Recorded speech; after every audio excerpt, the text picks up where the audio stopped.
Hello guys, welcome back to the channel. If you're new, thank you for checking me out. Today we're back on the F23 rebuild. Getting close to the end now, I'm ready to start putting things back together. That's always more fun when you can start seeing your hard work paying off with new parts on the engine, the block, the head, things like that. So this video today is going to focus on getting the cylinder walls ready to receive the new pistons and the new piston rings. What I mean by that is that after wear on these cylinder walls for thousands and thousands of miles, they get very smooth. If you run your finger there, it feels like glass. Use a tool. It's called a cylinder hone, which I have in my hand. Get it in the camera, show you what it looks like. Okay, this is what the tool looks like. It has three stones on it that are rough, and how it works is you squeeze them down, they also expand. So you squeeze these down, insert them into the cylinder wall, and you let them go, and they open up just enough to be tight against the inside. The whole deal is worked by just a plain regular cordless drill. You just chuck it in the front. What we're going after with that tool is adding some texture to the cylinder walls. And what that texture is going to do is going to give those piston rings something to rub against and seat themselves into the cylinder wall the way they're supposed to. Makes better compression, makes it less likely to have any kind of blow-by of compression or oil from the cylinder, from the crankcase up, or air from the piston down into the crankcase. To start off with that, what I'm going to do is actually apply WD-40 to those stones to add some lubrication to it, not engine oil or anything like that, just WD-40. And also, I haven't cleaned the block yet, because when you're done doing this, it's going to leave a kind of gray, chalky, oily WD-40 residue behind. I don't know how else to put it. So that way I'll kill two birds with one stone. I'll get that out, get this rest of this mess cleaned up, and then after we get the block dried off, we'll re-oil the cylinder walls with WD-40, because they will rust once they have water on them.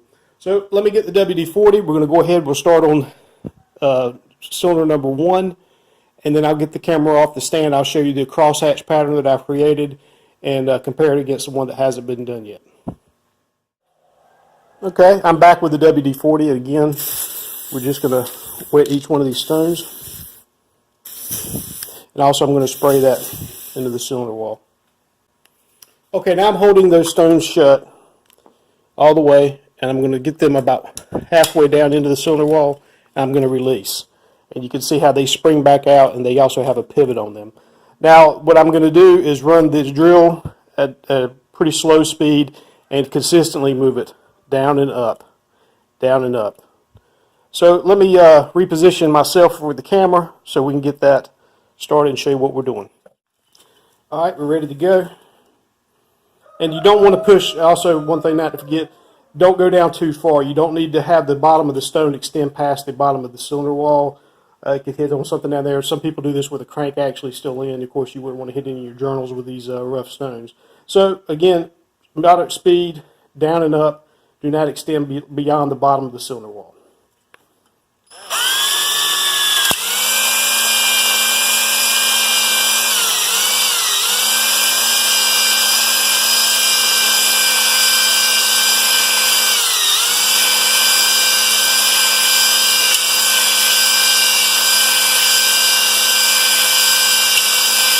Okay, and I'm going to squeeze those shut and take that out, and then we're going to take a look a little closer and see how I'm doing.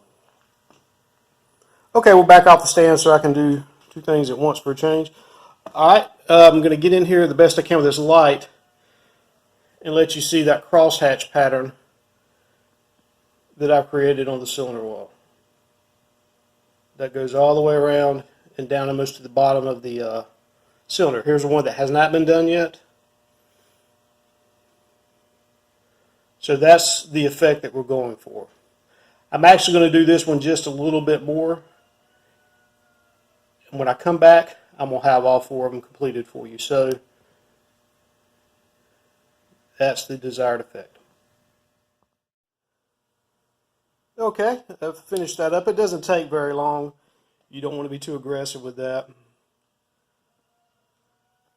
That's your end result.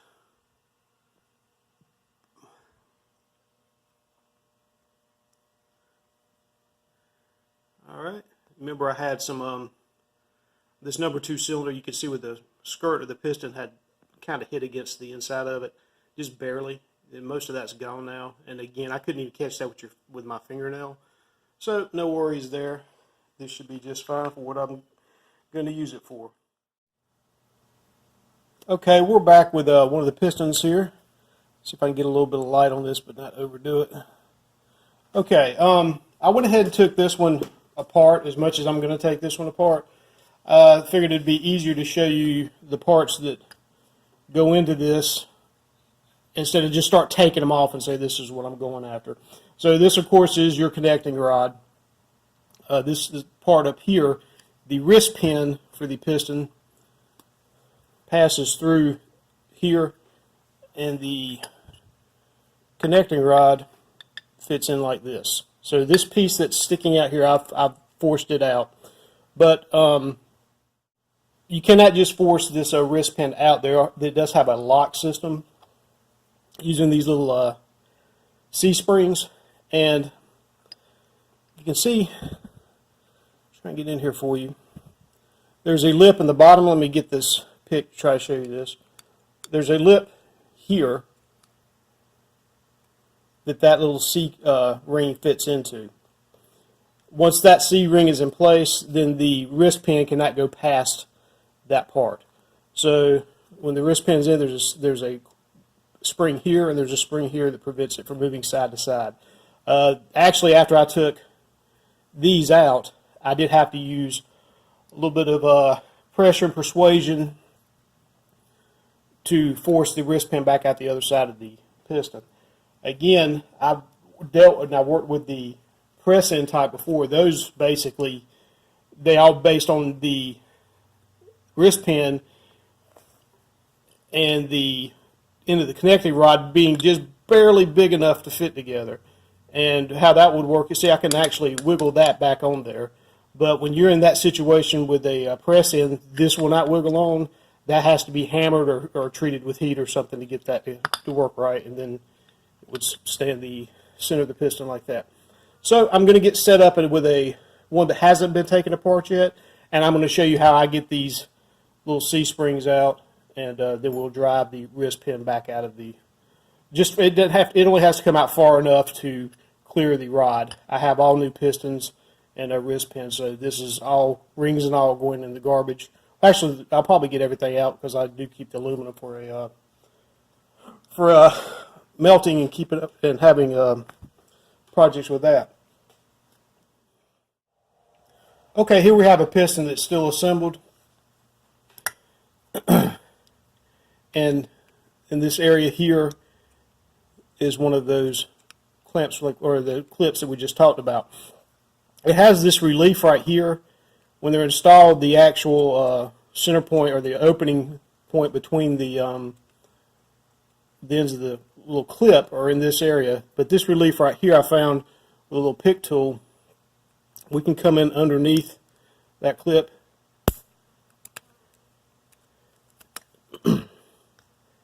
Okay, you see how I've got it pulled up now? And then I'm going to put my finger over it as I pop it out so that way it doesn't fly and hit me in the eye. So it's that easy to take that out.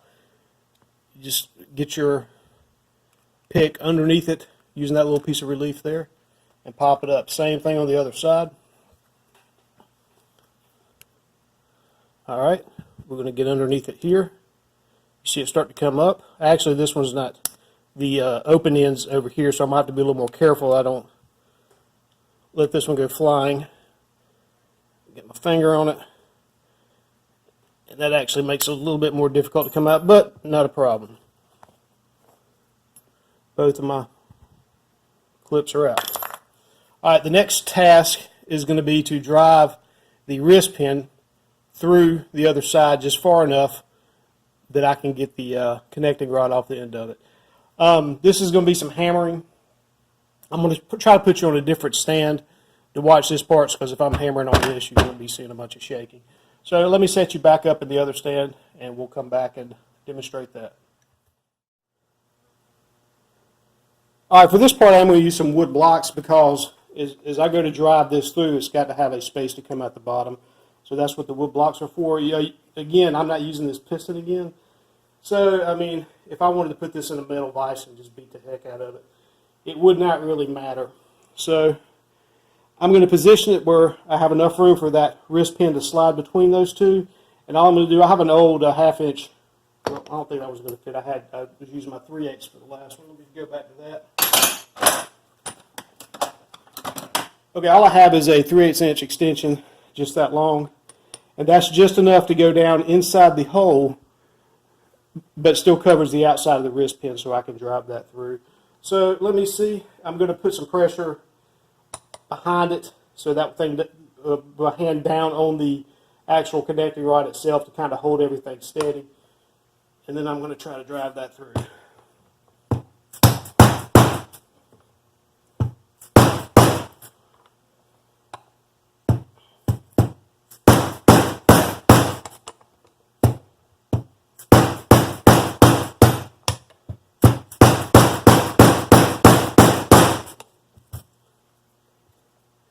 And you can see it's starting to work its way out. I'm being stubborn because I don't have the right hammer. I'm going to get the right hammer now and do it correctly.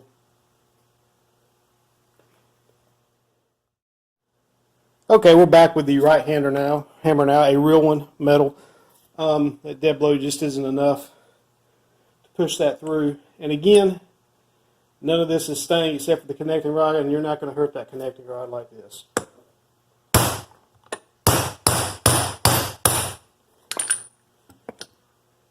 A little bit more.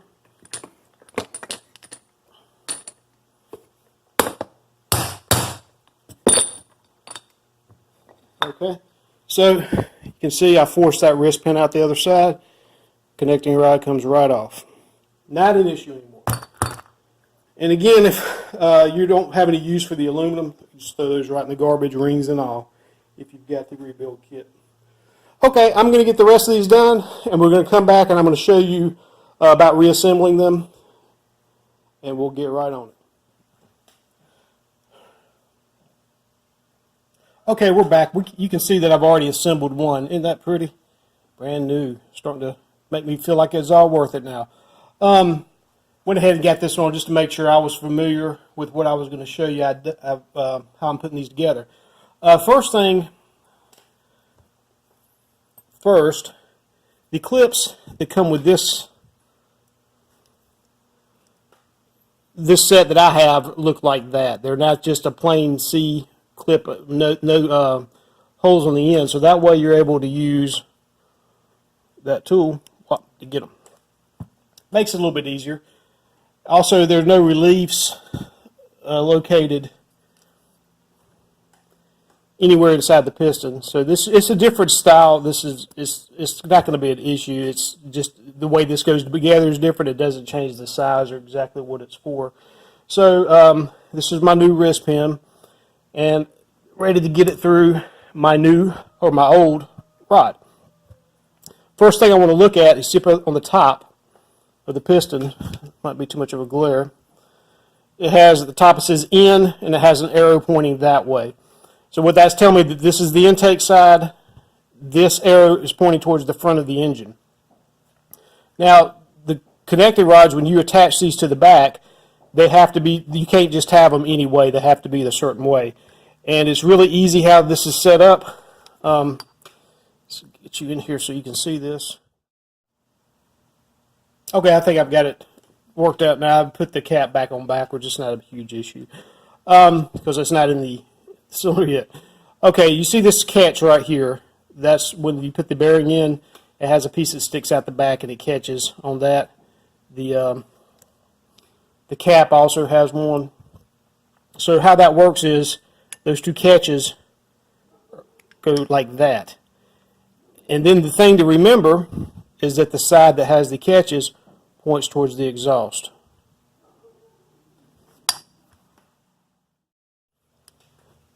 Somebody pulled the driveway out to check. Okay, so again, the catches there point to the exhaust side. On this engine, the exhaust side is down. So if this is up, This is the top part, this is the down part. So it orientates itself with the point to the front of the engine. That's the down part. This is actually the exhaust. The catch is on that side. So if I hold this like this with the front there, that's the way it goes onto the rod. That may be an oversimplification, but I just want to make sure that I told you the right thing to do, and there wouldn't be an issue with either one of us later on. All right, next part, we'll get the wrist pins in. Before I start on the wrist, to get the wrist pin through the rod itself, I'm going to use assembly lube. What this is, it's like a very sticky lubrication, so that way when you use it to assemble the engine, it doesn't run and slide and drip off. It stays where it's at, so that way if you have an engine that you've assembled sitting for a while, the lube's not going anywhere. It's very sticky.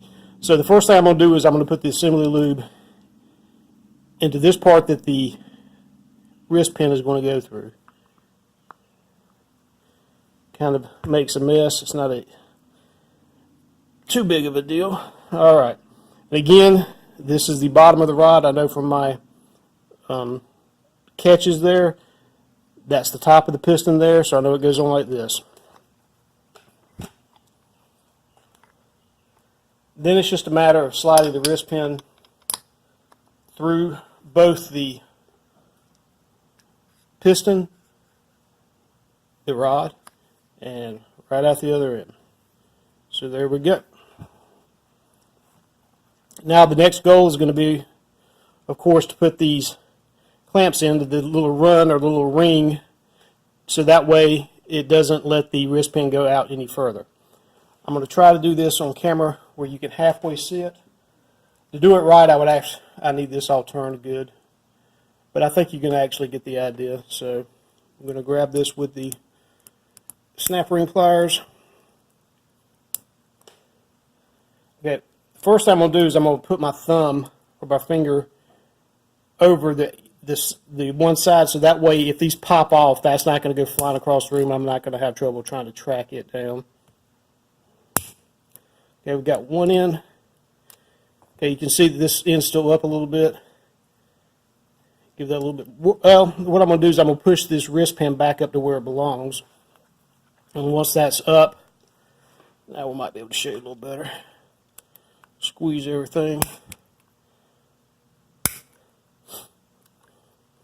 It's just one of those things you have to play with till it's right. Okay, and I believe that's going to be right. It just went in.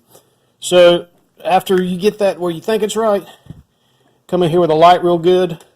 Make sure that both ends of your snap ring are the same height, that both are down inside the groove here, and that the end of it's not sticking up on the other side. That's our properly installed snap ring there. Flip it over. We'll start on the other side.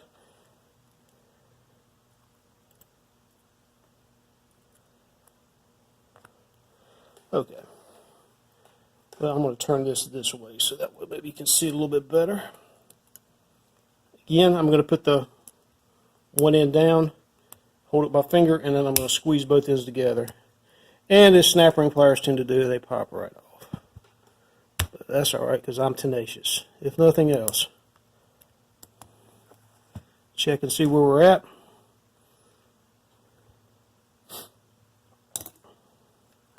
Give that a slide back and forth to make sure it feels good. I heard another pop, which means I didn't have it exactly right. Check everything with my pick. Check the heights everywhere. These two are the same height. They're both down inside that groove there. Alright. And that is one installed piston. So it's going to sit into the engine like that. The grooves I showed you will be down. There you go.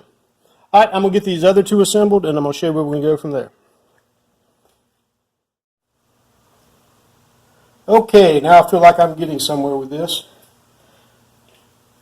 Alright, the next step is just to catch up where we're at. We have all four pistons assembled on the rod. The cylinder walls have been honed on the block. Now it's time to gap the piston rings. If you don't know what gapping the piston ring means, I'm going to show you right here in just a second. Let me get you set up on the stand once again, and we'll be looking down the bottom of the cylinder head. Okay, we're looking back down top of the cylinder, and the next step is going to check the ring gap between the ring end gaps. I'm going to show you first of all the way these come packaged. You have a pack of 4 that are marked red first, a pack of 4 that are marked blue second. So basically this means that the piston has 3 grooves on it. The number 1 goes in the top groove, the number 2 goes in the second groove, and the bottom groove is for your oil rings.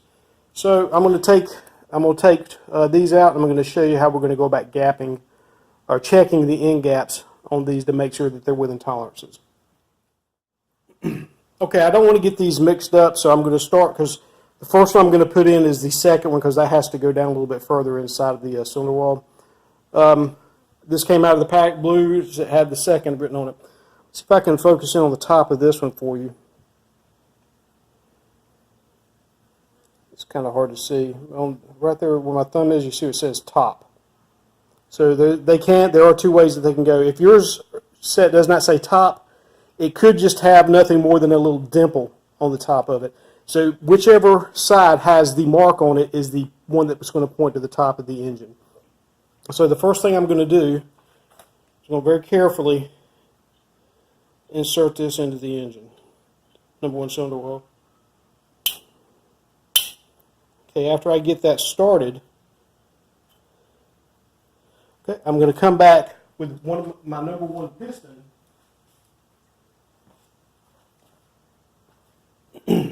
and see it's got the different ring gaps on it. That one I just put in is the number 2, so it's going to ride in this middle one. So I'm going to push this down in the cylinder about 1/3 of the way to kind of represent where that piston, that ring generally rides inside of the cylinder. So you want to lay this on there flat, like this. We're going to push it down slowly. And what that does is it makes sure that the ring is perpendicular to the cylinder wall.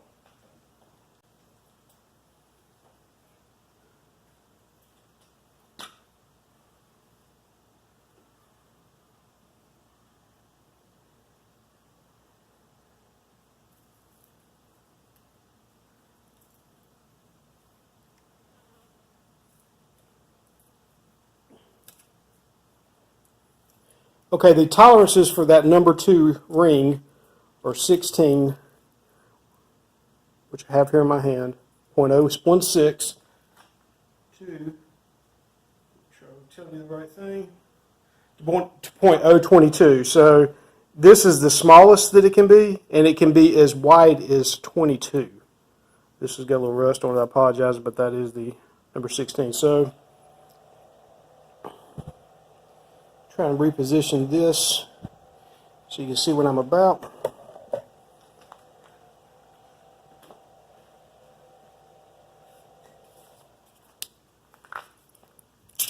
Okay, you can see my ring gap is right there.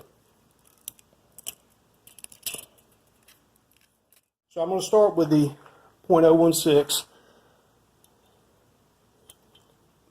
This has to be perpendicular. I'm going to try to use this light a little better here.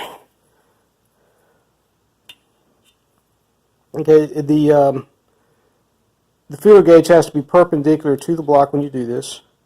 So you can see that just barely fits in, and it has just a little bit of drag. So that is set perfectly to 0.16. I'm not even going to go to 0.22 because I know for a fact that 22 is not going to fit in there. All right. Redo my light a little bit. This time we're going to put the number 1 ring in. This is the top ring. We'll check, see where it says top. There it is. It's laser etched on the top there.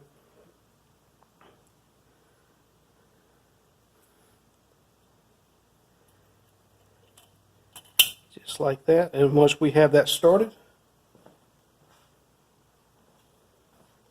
again, we're going to Push that down just a short distance. It's probably the bottom end of where that would travel. Alright, the specs for the top piston ring is going to be .008 to .0014. I'm going to start off, I have 12 right here. That would be kind of in the middle, not really. Let's see if that 12 will go in. 12 goes in. Alright, so the widest that can be is .016. So let me check a 16. I'll tell you the right thing. Double check it. No, I'm sorry, it's .08 to .14. So I'm going to come back with my 14 since the 12 went in. We're going to see if that 14 wants to go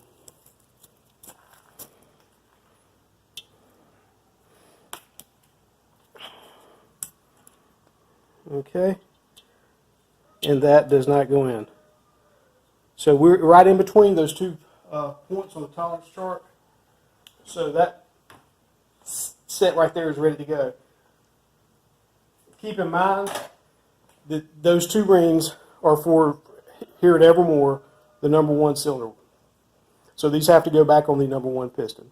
So I'm going to get set back up on the bench with just these two, and we're going to show you how we're going to get these on the piston correctly. Alright, we're back here with my #1 piston. You remember how I showed you before I marked the cap and the rod to make sure I had everything back the way it was supposed to be. Alright, the next step is going to be put the oil rings on. Okay, with the oil rings, there's nothing, there's no, you don't have to make sure each one goes with each piston, like the top, compression rings that go on the top of the engine. So what we have here is an oil ring. There's one for each piston. And then above and below the oil ring goes this small, thin ring that kind of holds it in place. So I'm going to try to show you where we're at here. These rings go on the very bottom groove.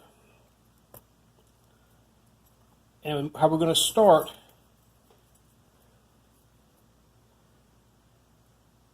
and also there is no top or bottom to these small thin ones.